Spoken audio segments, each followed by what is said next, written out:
that tower is now the symbol of the university, and the first 50 students would have gone to college in that building. And as for Galway city itself, it was founded by a Norman family from France by the de Burgos in 13th century. And the de Burgos founded Galway here because the River Corribe here provided an endless source of clean water. The river and sea effectively surrounded Galway on three sides, so it was very easy to defend from attacks.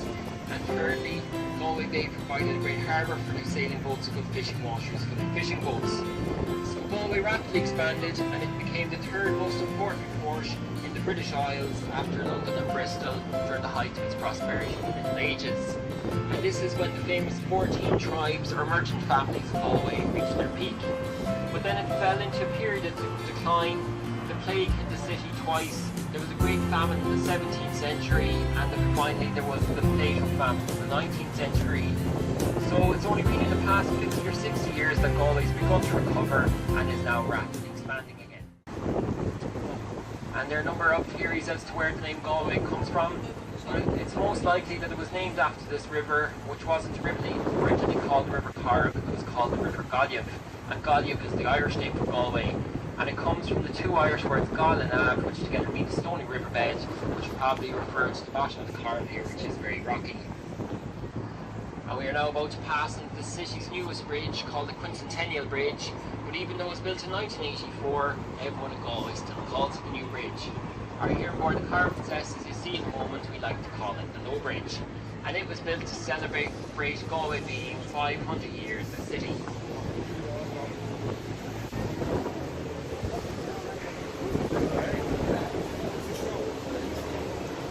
Right in the boat there now, you can see the ruins of Terryland Castle.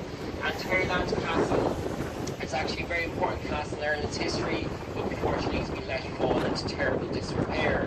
And building the new bridge so close to the castle in the 1980s didn't help matters, and part of it actually collapsed during the bridge's construction. And it would have been a much bigger castle in its day, surrounded by a large outer ring wall, but only the foundations of this remain.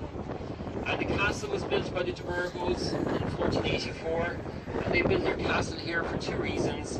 Firstly, the river level was a lot lower back then, and there was actually a natural ford or crossing in the river round about where the new bridge is there today. And so the castle was built there to defend that crossing.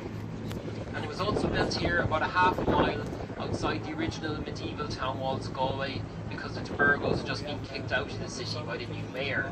And this is ironic, as I told you earlier, which was the de Burgos who had founded Galway in the first place. And the most famous story about Terryland Castle is that of the O'Flaherty's rent. And the O'Flahertys were another family from Connemara who owed rent on all their lands to the west of the Corribe here, which had been given back to them by the de Burgos in exchange for an annual rent. However, the O'Flahertys had no intention of paying the rent, so after 3 years had gone by without it, the de Burgos finally sent their only son out one day to collect the rent. And the O'Flahertys were in the middle of a feast at their castle at Auchtenurnu Gerard, so they welcomed the de Burgos' son in, they wined him, they dined him, and they entertained him. And then, like a scene out of Game of Thrones, they pulled a trapdoor under his chair and prison guards dragged him off through a secret tunnel at where he was beheaded.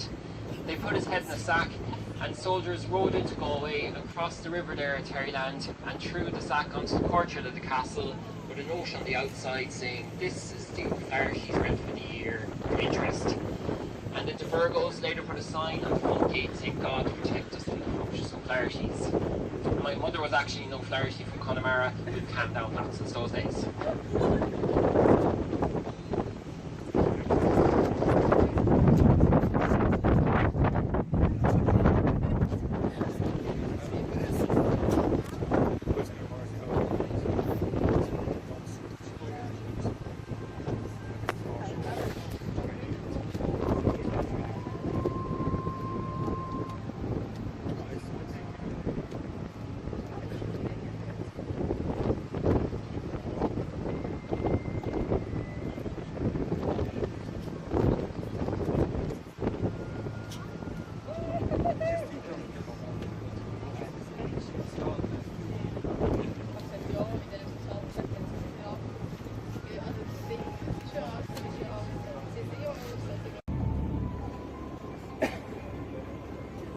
Sorry.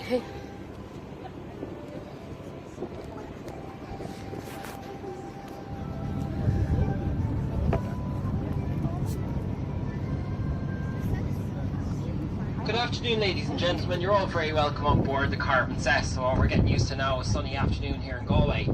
My name is Aidan and I'll be your skipper and guide today, and Anna and Tom are your crew downstairs. And our trip today will take us all the way up the River Corribe and out onto Lough Corrib itself. And the part of Galway we just left from there today is called Wood Quay, and it got the name simply because that pier was once made from timber. And the timber pier was owned by the Franciscan monks who used to have an abbey here in Wood Quay, and they would charge a penny or a halfpenny for any cargo that came into their pier. And it was replaced with the stone pier that's there today, that's known as Steamer's Quay, because it was built for the steamboats to dock to pick up their cargo and passengers. And this pier was built in 1894 as part of the Galway-Clifton railway line works.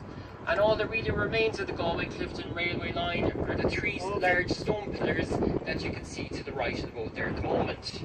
The Galway-Clifton railway line only lasted for 40 years, and when it closed in 1935 they decided to sell all the assets of the railway.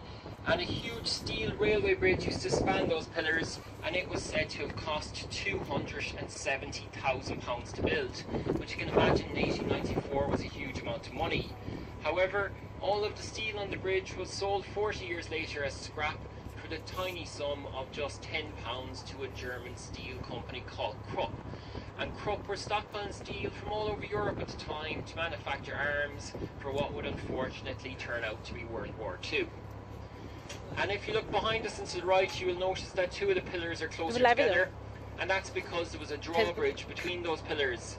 And that drawbridge would swing open to allow tall masted ships and the steamboats with their funnels to pass into the Eglinton Canal. And the Eglinton Canal still exists, and it runs down there where the boats are docked behind us and to the right, and you can actually see all the kayakers are headed down the canal there at the moment. And there's a little pedestrian suspension bridge that the university has now built over the canal. And the Eglinton Canal was opened in 1848, and it finally made it possible through a couple of locks to get from Galway Bay up onto the River Corribe here. And before that there would have been rapids on the river down below us here, so it hadn't been navigable from the sea up until that point. And the Eglinton Canal, when it opened in 1848, it was a commercial success, with cargo boats supplying all the smaller villages along the river and lake. But then trucks started to provide a cheaper and faster alternative, so the canal was forced to close in 1954, and unfortunately they replaced all the steel humpback bridges over the canal with flat concrete ones. So even though it still flows down to the sea, you can no longer travel down the Eglinton Canal by boat. And past the pillars there in the distance on our left is the Galway Cathedral, and the Galway Cathedral is actually a recent building. It was completed in 1965, and it was built at the site of the old Galway jail, which closed in 1902. And in fact the bridge that now connects to the cathedral, that's known as the Salmon Weir Bridge, was originally